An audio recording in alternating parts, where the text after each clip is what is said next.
네, 안녕하세요. 김태훈 매니저입니다. 자, 이 미국의 이제 국채 금리가 2년물이 5%를 넘어섰고요. 또 이 2년물과 10년물의 장단기 금리 차가 또 41년 만인가요? 그 최대치 제일 많이 확산이 된 상황입니다. 자, 그렇기 때문에 전반적으로 통화 정책에 대한 이런 부분들, 그러니까 파월 의장의 발언으로 인해 가지고 이번 달에 있을 FOMC 회의에서 이제 50bp 인상 가능성이 더 높아졌습니다. 사실 얼마 전까지만 하더라도요, 25bp 인상 가능성이 한 70%대였고, 50bp 인상 가능성이 한 20에서 30% 정도 때가 됐었는데, 시간이 조금 지나고 계속해서 이제 고용지표나 물가지표가 예상치 높게 나왔고, 그리고 이제 파월 의장의 발언이 세기가 되면서 이 50bp 인상 가능성이 이제 70% 이상까지도 올라온 상황입니다. 또 게다가 아까 박병주 매니저께서 말씀하셨듯이 5월달 이 금리 또 5.5%까지 좀 올릴 수 있다, 그런 확률을 좀 시장에서 바라보고 있기 때문에, 자, 우선은 제가 어제도 그리고 이제 계속해서 최근에 공개 방송을 통해 가지고 말씀을 드렸던 게 오버나잇 리스크에 좀 노출되지 말자라는 부분입니다. 특히나 이런 미국의 주요 이슈들이 전반적인 우리나라 증시에 상대적으로 시초가를 어떻게 보면 좀 지수의 시작 가격을 결정할 수 있는 요인들이기 때문에, 자, 이 파월 의장의 발언이 다소 매파적인 좀 발언이 나오면서 오늘 개파락 출발을 했었습니다. 자, 현금이 있는 사람과 현금이 없는 사람은 지금 대응을 할 수 있고 없고의 차이이기 때문에 앞으로도 다음 주에 있을, 그리고 이번 주 금요일에 있을 고용 보고서나 이 CPI나 PPI에 대한 일정을 앞두고는 다소 어느 정도는 좀 현금을 확보해 두시고 또 그 다음 날에 또 전략을 좀 트레이딩을 하시던 그런 식으로 좀 대응하시는 게 좋지 않을까, 이렇게 좀 말씀을 좀 드릴게요. 자, 그래서 아무튼간에 파월 의장은 이번에 이제 50bp 인상 가능성에 대해서 이야기를 한 상황이기 때문에 금리가 좀 급격하게 올라갔다라는 부분들 놓고 본다면 이 성장주들한테는 좀 부담이 될 수 있는 3월달이 당분간 되지 않을까라고 생각을 여전히 하고 있습니다. 자, 그러면 결국에 우리가 의지할 수 있는 부분들은 뭐가 있을까요? 바로 정책입니다. 최근에 이제 계속해서 문제가 되는 부분들, 이슈화가 좀 많이 되고 있는 여러 가지 이 이슈들이 좀 있는데요. 첫 번째가 저출산 이슈고요. 또 최근에 또 이야기가 나와주고 있는 이 사교육비가 작년에 급증을 했다라는 부분들입니다. 그래서 이 사교육비 관련해가지고 이제 사교육 쪽 관련된 정부의 또 정책적인 부분들이 앞으로 또 곧 발표될 예정이다, 이런 다양한 이런 정책 발표 또는 이런 대책 관련된 일정들이 이번 달에 상당히 좀 많이 나올 예정이기 때문에 개별 종목 장세에 대응하기 위해서는 그런 일정들 꼭 참고를 하시고요. 제가 항상 공개 방송에서도 말씀을 드리고 있기 때문에 매일 아침 오전에 8시에 방송을 하고 있잖아요. 그래서 그 방송을 꼭 시청을 해주시면은 그날의 시장의 흐름들 읽으시는데 충분히 도움되지 않을까, 이렇게 말씀을 드립니다.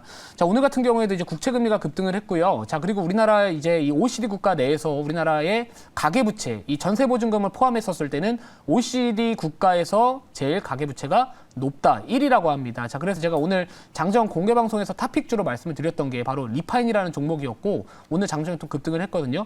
자, 그렇기 때문에 지금은 결국에는 개별 테마나 시장의 키워드에 맞는 투자를 꼭 하셔야 된다라고 말씀을 드리고, 기존에 우리가 갖고 있던 성장주들은 단기적으로는 조금은 평가 손실이 확대되거나 아니면 그동안에 좀 쌓아뒀던 수익의 크기가 조금씩 줄어들 가능성이 높기 때문에 현금을 우리가 만약에 조금 확보해둔 상황이라면은 그때그때 개별적인 이슈를 잘 쫓으셔가지고 트레이딩 하셔가지고 그 확대될 수 있는 평가 손실에 대한 부분들을 좀 해지를 하시는 게 좋지 않을까, 이렇게 좀 말씀을 드릴게요.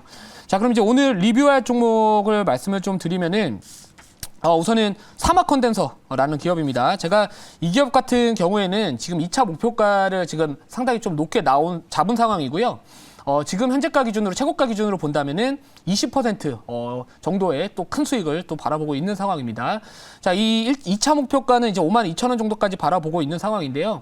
자, 최근에 이제 이 IT 제품들에 대한 재고가 줄어들기 시작을 하고 있다라는 기사가 좀 나와주면서 오늘 전반적으로 일부 IT 관련된 기업들의 주가는 그래도 시장 대비 좀 나름대로 잘 버텨주는 듯한 모습을 보여주고 있습니다. 자, MLCC 쪽도 마찬가지로 이제 재고가 어느 정도 좀 줄어들 것이다, 그리고 업황이 서서히 2분기 정도부터는 턴어라운드 될 것이다라는 그 기대감, 그리고 이 전장용 MLCC에 대한 수요 증가는 결국에 수익성과 이 외형 성장을 같이 기대해 볼 수 있다라는 부분들에서 접근을 해본다면은, 자, 이런 시장에서 여전히 추세가 잘 유지되고 있다라는 건 시장보다 강하다라는 거를 우리가 한번 생각을 해볼 수 있기 때문에 2차 목표가 52,000원 정도까지 바라보되, 만약에 가는 과정에서 좀 추세가 꺾인다 싶으면은 목표가 변경 찬스를 통해 가지고 수익 실현하지 않을까, 이렇게 좀 다시 한번 말씀을 드릴게요. 자, 그리고 또 다른 종목 같은 경우에는 사실 오늘 리뷰를 할까 말까 하다가 또 지금 종목들이 좀 움직이는 듯한 모습을 보여주고 있어가지고 이 아가방 컴퍼니를 리뷰를 좀 도와드릴게요. 원래는 이거를 리뷰를 오늘은 안 하려고 했었는데, 아가방 컴퍼니 같은 경우에는 이제 저출산 관련된 종목이고요.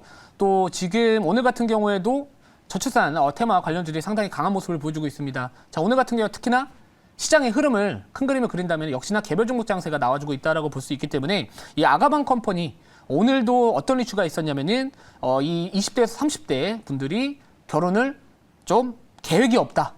이런 이야기들이 나와주고 있어요. 그러니까 출산율에 대한 부분들이 계속해서 조금 앞으로도 저출산에 대한 문제점이 좀 부각될 수 있기 때문에 뭐 이번 달 중순경에 이제 이 저출산위원회 윤석열 대통령이 직접 주재를 할 그런 일정들도 앞두고 있기 때문에 뭐 계속해서 이런 이 저출산 테마는 당분간은 좀 바라봐야 되지 않을까라고 말씀을 드리고요. 자, 그리고 이제 마지막 리뷰를 할 종목 같은 경우에는 뭐 알서포트 같은 경우에도 제가 어제 편입한 종목인데요. 이것도 결국에는 제가 접근했던 포인트는 이 육아 재택. 그러니까 지금 출산율이 줄어들고 있는 이유는요. 이 맞벌이 하시는 분들의 아기를 낳기가 상당히 좀 어려운 환경입니다. 돈은 벌어야 되고 애는 키워야 되는데 두 마리 토끼를 잡을 수가 없는 구조이기 때문에 정부에서도 최근에 계속해서 육아 재택 관련된 이야기들 하고 있다라는 거. 그래서 뭐 알서포트나 링네트나 자 그리고 ECS와 같은 이런 이 육아 재택 관련된 테마도 한 번씩 간헐적으로 좀 움직일 수 있으니까요. 그런 부분들도 좀 잘 참고하시면 좋을 것 같습니다.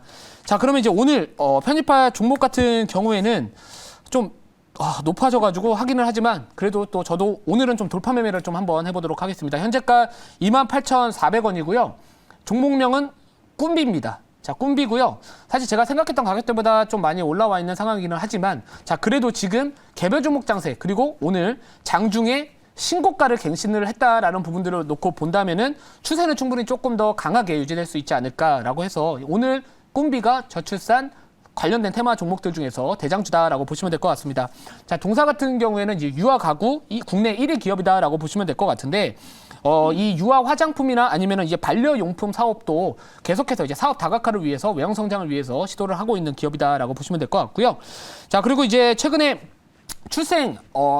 출생자가 이제 출생 인구가 이제 감소함에도 불구하고요. 유아동 용품, 유아 용품에 대한 시장 성장은 계속해서 고성장을 유지를 하고 있습니다.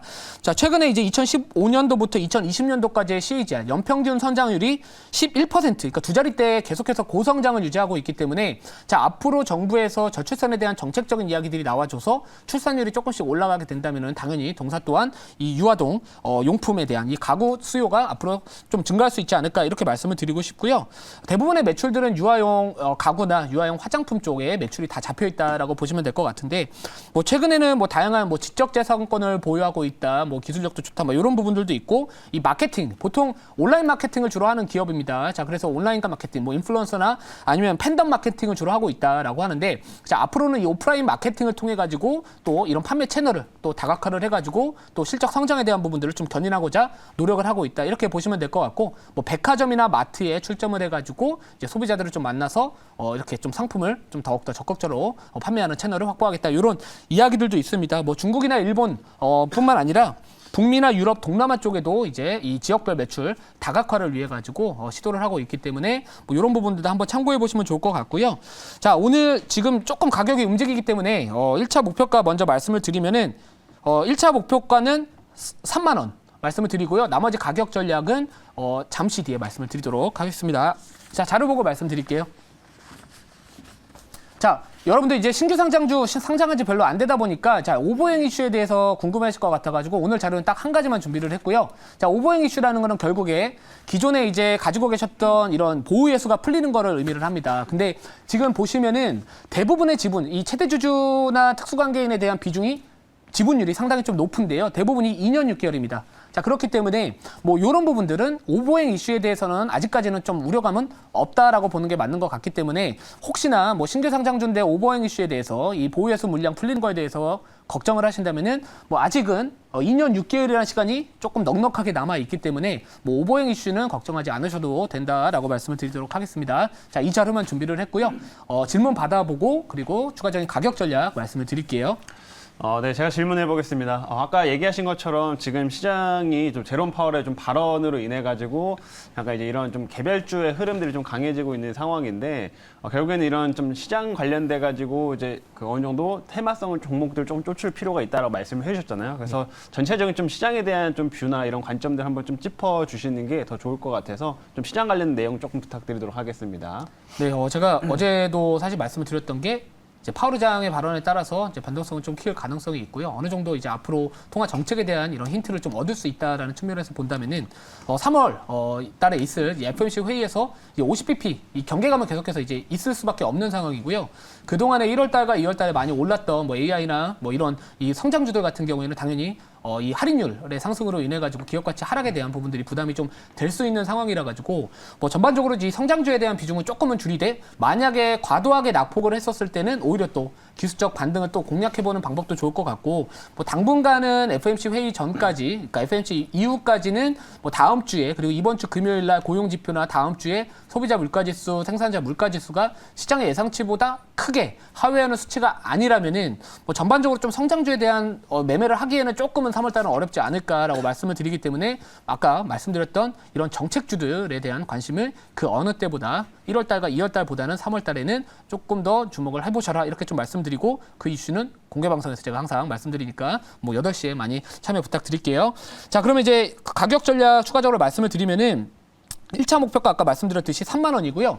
2차 목표가는 우선은 조금 더 높게 잡겠습니다. 32,500원 잡고요. 자, 그리고 손절가는 잠시만요. 이게 24,000원 잡도록 하겠습니다. 자, 이 종목 같은 경우에는 지금 이미 좀 급등한 종목이라 가지고 혹시나 뭐 이런 종목들을 한 번에 막 이렇게 매매를 해야겠다 이런 생각을 하시는 분들이라면은 이런 종목들은 사실 비중을 태워서 하기에는 조금 부담이 되기 때문에 항상 철저하게 분할 매수 전략을 통해 가지고 단가 관리를 하시는 게 좋지 않을까 좀 이렇게 말씀을 드리면서 마치도록 하겠습니다.